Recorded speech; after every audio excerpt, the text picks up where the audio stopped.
Hi everyone. Usual disclaimer about kitten noises in the background. I can't do anything about their decisions, so editing me will do the best she can. Actually, no. Editing me will probably be lazy and leave a lot of crap in that she could have edited out. But anyway. Oh well, there's a kitten right there. I didn't even notice. Hi, Vienna. You want to hang out? Want to be my co-star? Okay. So today I want to talk about blue zones, which are areas of the world with the highest rates of people living to 100 years old. And this guy, Dan Wetner, wrote a book about it. You've probably heard about it and just didn't know what they were called. But today I want to talk about how the findings of his book and the researchers whose work he built off of links to degrowth principles. So when they were studying these regions, they were looking for things that overlap, traits of these communities that maybe are contributing to their long life. So I'm going to go through each one. There are 5, and just talk about each one a little bit, and then we'll do lessons learned at the end.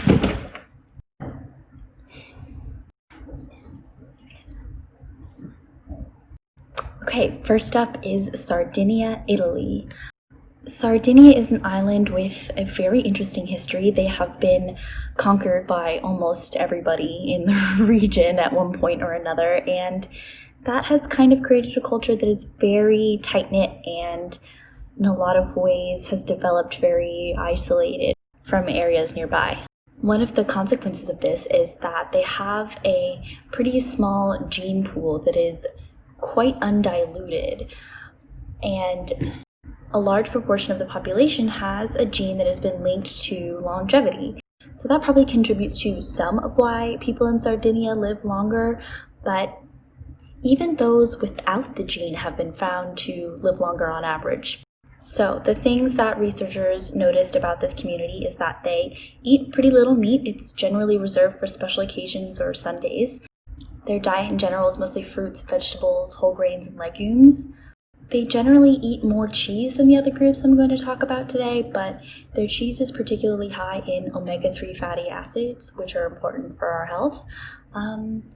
They also drink wine moderately and socially, which lowers stress levels, but also has antioxidant and cholesterol benefits. They also have very strong family values, which tends to be associated with lower rates of stress and depression. Part of this is a great respect for their elders, who they see as providers of love, childcare, wisdom, and motivation to continue those traditions that keep them so healthy. Moderate exercise. A lot of men in Sardinia walk 5 or more miles a day as shepherds, walking around the hillsides with their livestock. Similarly, women get a good amount of exercise just being in the garden and running errands and doing chores all by foot and by hand with not a lot of the automation conveniences we take for granted. This kind of exercise where you spend a good amount of time outdoors also ensures that you get enough vitamin D, and it also means you get a little bit more sporadic exposure to sun, maybe 15 minutes at a time, as you do chores or bounce from shady tree to shady tree, which helps prevent skin cancer as opposed to spending long, sustained periods of time outdoors. Next, Okinawa, Japan. In Okinawa, they have a powerful social network called the Moai. Don't know if I'm pronouncing that right. It's basically a lifelong circle of friends that serves as a support network in difficult times, whether that be emotionally or financially, and it has been shown that this is a huge stress relief for individuals. Everybody there also has a very clear sense of purpose, very clear roles of responsibility within the community, and ways to feel needed even well into old age. Their diet is probably the most unique of all those in this group of 5. They eat a huge amount of sweet potatoes, like 2/3 of their diet is sweet potatoes. They eat very little fish or meat, and pretty much all meat they do eat is pork, which is reserved for very occasional religious ceremonies. They also eat a lot of vegetables, a lot of tofu. It's been shown that soy products can guard against breast cancer. so that's a nice bonus.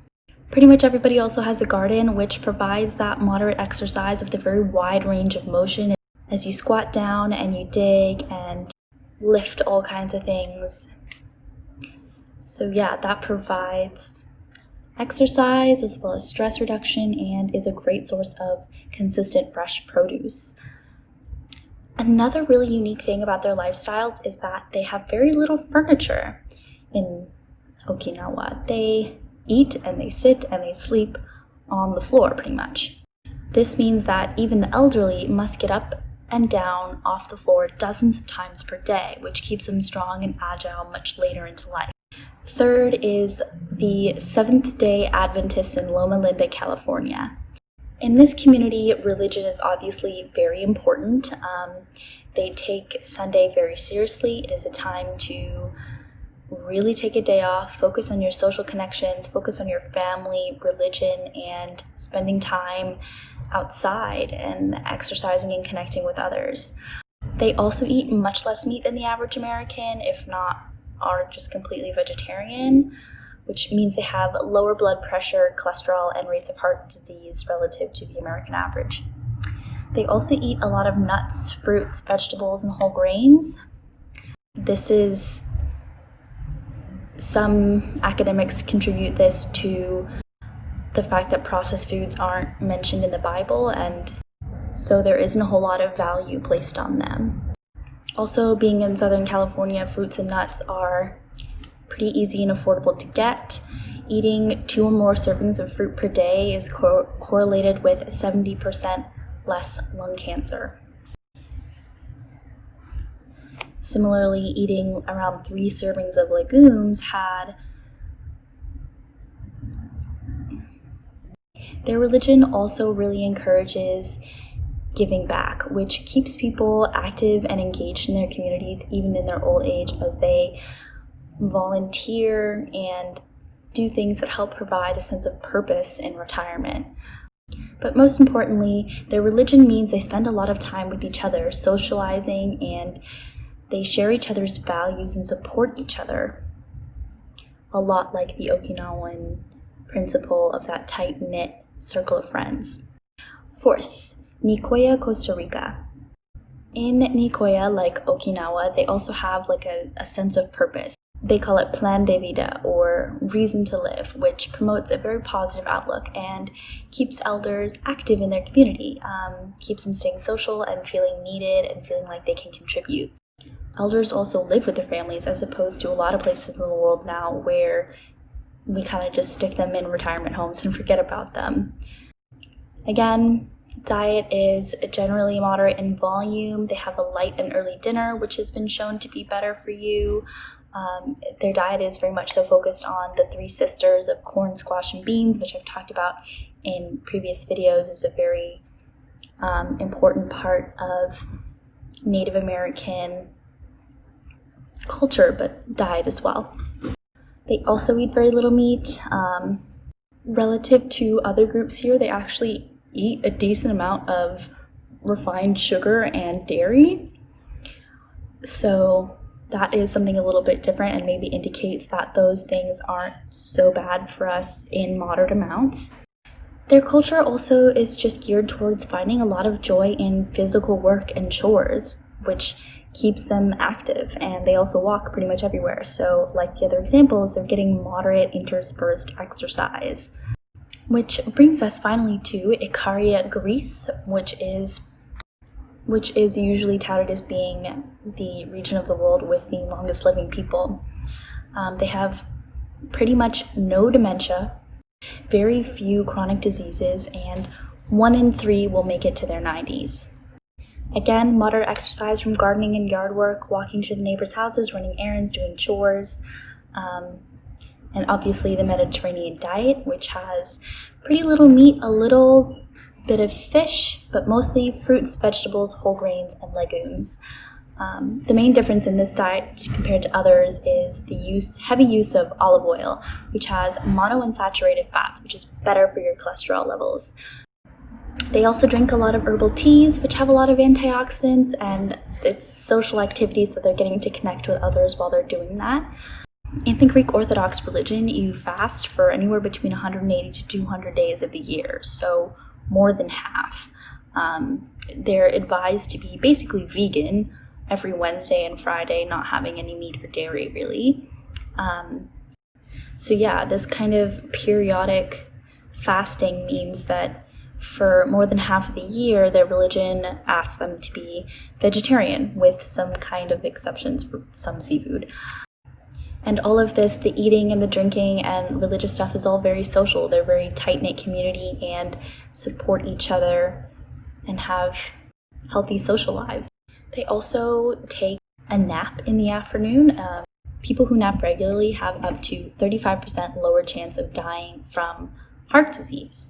So if your mom's ever calling you lazy, bust that stat out. So yeah, what the researchers noticed is probably the same things that you noticed while I was talking. In all of these places, family is very important. They have very plant-heavy diets with not a lot of meat. Their caloric intake is moderate. Their alcohol intake is moderate. And they have very strong social engagement, whether that comes from religion or spirituality, or elsewhere. And the thing that stood out to me is this focus on intermittent moderate physical activity or mindless movement. And I think this is a really great point about fitness. I think our culture these days puts a lot of emphasis on these really intense forms of exercise, running marathons or other intense cardio programs at your local gym or whatever. And especially for teenagers, I find it really concerning to see them having all of this pressure to excel at a certain sport at such a young age and then ending up with stress fractures and concussions in their teens. I'm no doctor, but that can't be good for adolescent development. Even as adults, it seems like you're either a super fit person who exercises an hour every single day, you're an ultra marathoner or a gym rat or a freaking fitness influencer, or you just don't exercise at all because you feel like you can't keep up with these really intense exercise norms, so you just don't even try. But before maybe even 100 years ago, very few people were exercising for the sake of exercise in this way that we do now. Exercise was just built into their day-to-day lives because they didn't have cars to take them everywhere or a lot of the other modern conveniences that we take for granted now. And going on an even further tangent, this is also why public transportation is great for our health, because those 5, 10, 15 minutes you spend walking to the bus stop or the subway station, usually a few times per day, adds up and really helps you get some moderate activity and some sunlight when you're spending most of your day in an office sitting in a chair. Tangent over, now tying it into degrowth. When I was learning more about blue zones, I couldn't help but notice that a lot of what makes these communities different and what researchers thought stood out about them fits really well with the goals and ideals of degrowth and the kind of lifestyle that degrowth imagines. From the environmental perspective, eating less meat and doing more walking is obviously better for greenhouse gas emissions. Home gardens are also much better for the planet than industrial agriculture in innumerable ways. Again, I'm going to link my videos about that. But then there's also the social aspect of degrowth, which encourages you to seek happiness and well-being not through increased consumption of goods, but from growing and strengthening your social connections. I think the Blue Zone's approach to assessing well-being matches up really well with degrowth. And even though the kind of modern incarnation of it, the website, the nonprofit, is more so focused on diet, which I tend to think is something much more individual than this or any other diet recommendation suggests. In general, less meat and less processed foods, pretty good advice. But beyond that, I think it's more about finding what works for you. A lot of people have allergies or other dietary restrictions that make these kinds of things really difficult. But yeah, anyway, I got distracted. I think the more important lesson here is that we need to think more about the social and environmental spheres of well-being, which is exactly what Degrowth says.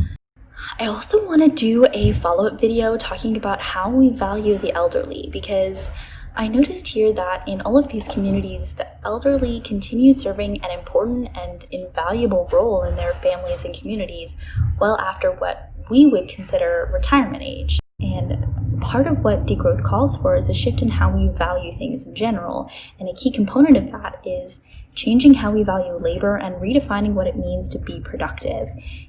Saying productive activities don't have to be only ones that create economic output. I think a lot of people reach retirement these days and feel very rejected by society in general, but also their families and communities, because they are no longer deemed useful to the capitalist system.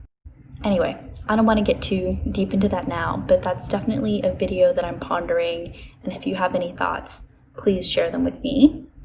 I also want to do a follow-up video to this one about the importance of religion and spirituality, because I feel that often in Western, liberal, well-educated communities, religion can be quite shunned.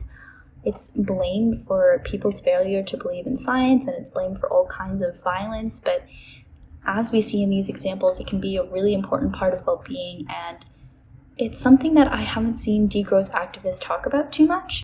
So before I make that video, I would love to get your perspectives in the comments. What do you think about this kind of Western liberal rejection of religion and spirituality?